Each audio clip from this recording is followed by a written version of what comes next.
From the totally hilarious banter between McGregor and Faber to the action-packed fight between Jessica Penne and Randa Marcos, here are the craziest moments in the Ultimate Fighter's history. Let's start with the Team Faber finale in 2015. In this season, it was Team McGregor against Team Faber, but whoever pitted these two coaches against each other really helped set the stage for some comedy gold.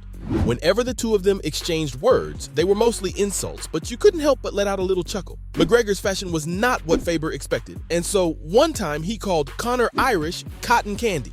The Notorious, on the other hand, said that his rival looked like a 50-year-old skateboarder, and no, it didn't stop there. You see, Conor made it a point to flaunt his style. Like, remember the time when he once wore some python skin shoes?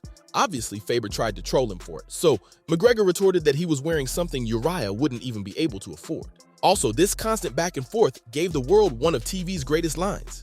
At the first fight of the season, the coaches couldn't spot any of the ring girls, right? So Faber asked Dana where they were, and Conor, being Conor, said to Faber, "You should walk around with a card and shake that chin." Yikes, I guess even chin jokes weren't off the table. Speaking of jokes, that's not the only time Conor's been the funniest guy on The Ultimate Fighter. In fact, he once ripped his trousers and became the punchline himself. In the second last episode of the series, McGregor's friend, Artem Lobov, was on fire. He made it to the final competition by knocking out Julian Erosa, and watching it happen, McGregor was super excited. So to cheer on his teammate during his moment of success, Conor jumped right over the octagon. But he immediately took some of the attention away from his friend's win, because he ripped his trousers. Speaking about the whole situation later, McGregor said that Artem pinned down Julian like a champ, and the first round knockout was absolutely amazing. He also admitted that every time Artem got a win, his emotions totally went off the rails. But this time, he got punished for it because his brand new pants got ripped. But Conor said that it was totally worth it to see his friend win. Now, if you've been missing these McGregor shenanigans and The Ultimate Fighter, you're in luck. The Notorious is returning to the American reality TV series. The upcoming season of the show's all set to premiere on May 30th, 2023. It's got McGregor and Michael Chandler, the former Bellator champion. The trailer came out on the 10th of May, 2023, and I've got to say, it looks great. At the end of the clip, McGregor can be seen shoving Chandler in the middle of a heated exchange. Also, this time around, the stakes are going to be higher because both of these judges are set to fight against each other in 2023 as well. There's no date for that as of yet, but according to Chandler, it might take place in the fall, although it shouldn't be later than the winter. The fight will be Conor's first since his leg injury in July 2021.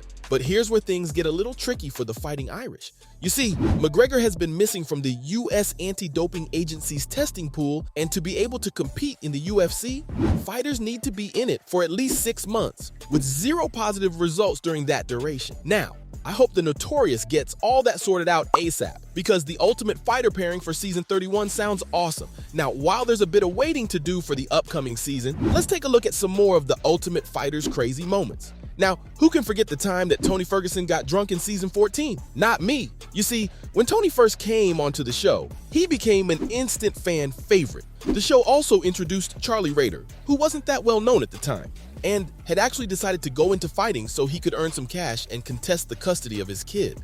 Now, one night on the show, after a few drinks, Tony and Charlie got into a fight. It was kind of playful and harmless at first, but pretty soon things turned ugly. Why'd that happen though? I'm not sure, but I'm guessing drinking right after fighting didn't help. All that adrenaline had to come out somehow. Ultimately, by the time it came to an end, the housemates were restraining Tony while he was yelling at Charlie. What made it worse was what he was saying. He shouted, "Where's your kid?" at him, and also brought up the custody issue, saying that Ferguson should hit him instead of his son. It was insane to watch because it was a pretty usual thing for the Ultimate Fighter, because at the same time, it had this really personal element to it. Later, while speaking to SB Nation MMA blog, Ferguson talked about the incident and said that he regretted what he said to Charlie.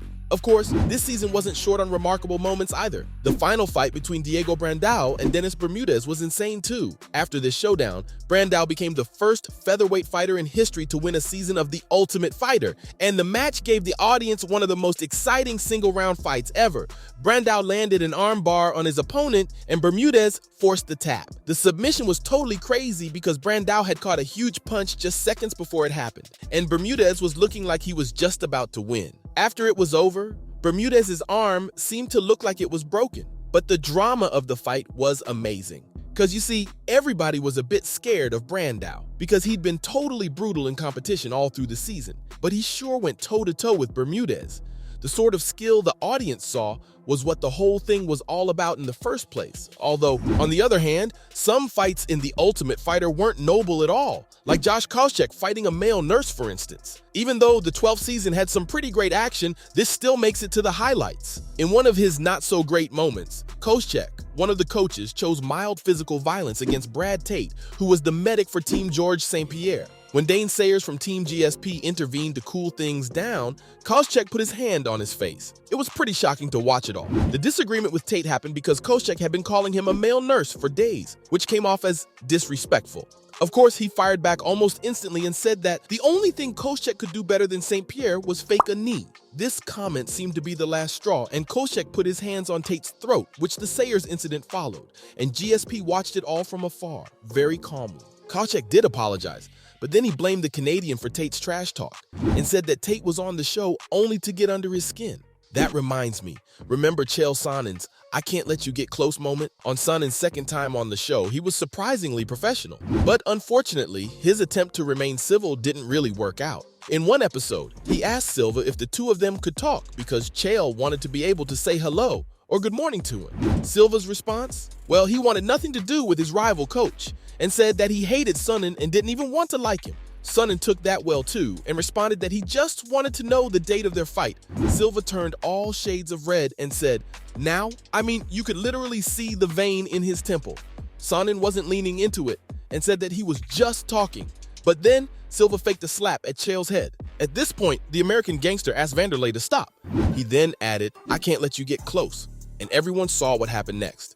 Sonnen himself couldn't really recall the details of it later, but then he said that he doesn't remember any of his fights, but he totally believed that he won, because he said that he got a lot of street cred from it. Anyway, whatever happened, it was quite a moment. You can even find it on t-shirts.